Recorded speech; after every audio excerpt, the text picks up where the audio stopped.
Hugo.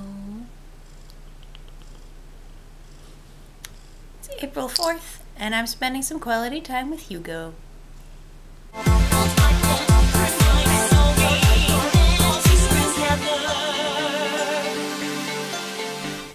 So first, I want to say welcome to my new viewers.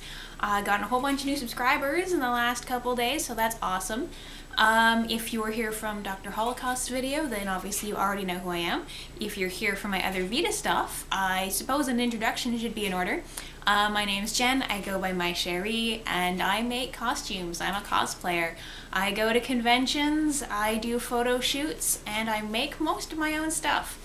I also have Hugo here, who's keeping me company, because he's a lap cat.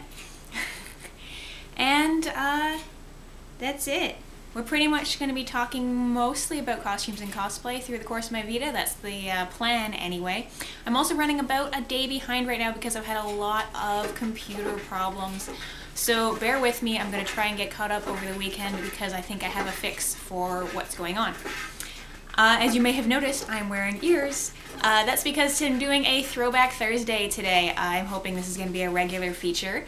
Also, please ignore the rustling noises. We have more than one animal in the apartment, and so we're also dealing with the sound of the daegu, which are rodents, if you don't know what a daegu is.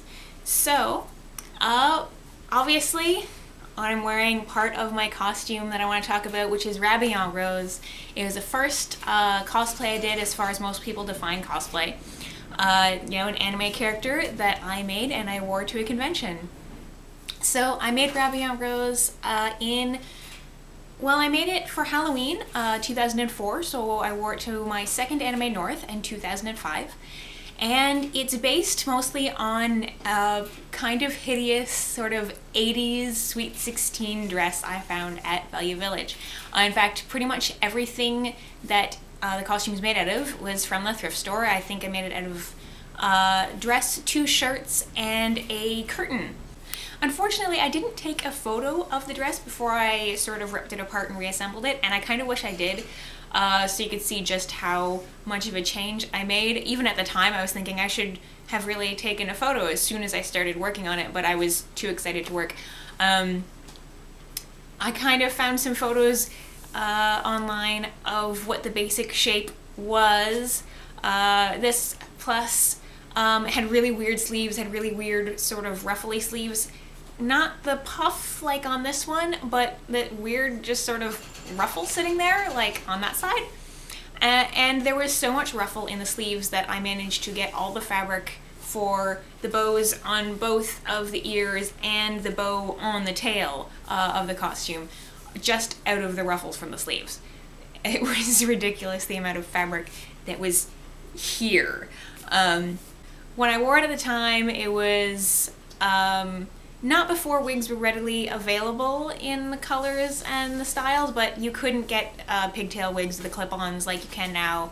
So I just used my own hair. I dyed it a few times throughout the course of wearing the costume over the span of a couple of years. And the thing is, for my first costume to wear to a convention, it was incredibly popular and it gave me a really positive sense of what cosplaying is and what cosplaying could be. It's almost been downhill from there. There's very few costumes I've made which have gathered that kind of attention as this did on my first wear. Unfortunately, I can't wear it anymore. It has not held up through the years very well. I'm missing the dice on my ears as it is. But they're still staying in, which is nice. They're still in decent condition. I keep thinking about remaking this costume, partially because I still like it and I still like the character. It was one of the first animes that friends of mine at university got me into. And then I think about how much work it'll be to actually make it from scratch, and do I really, really want to rewear this costume when there's so many others on my list that I need to do that I already have fabric for. But the idea keeps coming back to me, even though I don't really want to do it, because I want to, I kind of want to do it conceptually in terms of how different would it be in terms of me making this costume from scratch now, nearly 10 years later, than doing it built off a dress that was already constructed, as I did back in 2004. 4. So something maybe, I don't know, we'll see. But it's something I keep coming back to even though I kind of don't want to do it. Anyway, I'm going to try and keep this short tonight, so I will see you guys tomorrow. Have a good night. Bye-bye. Hey look, Video Ninja's visiting. Hi. You go.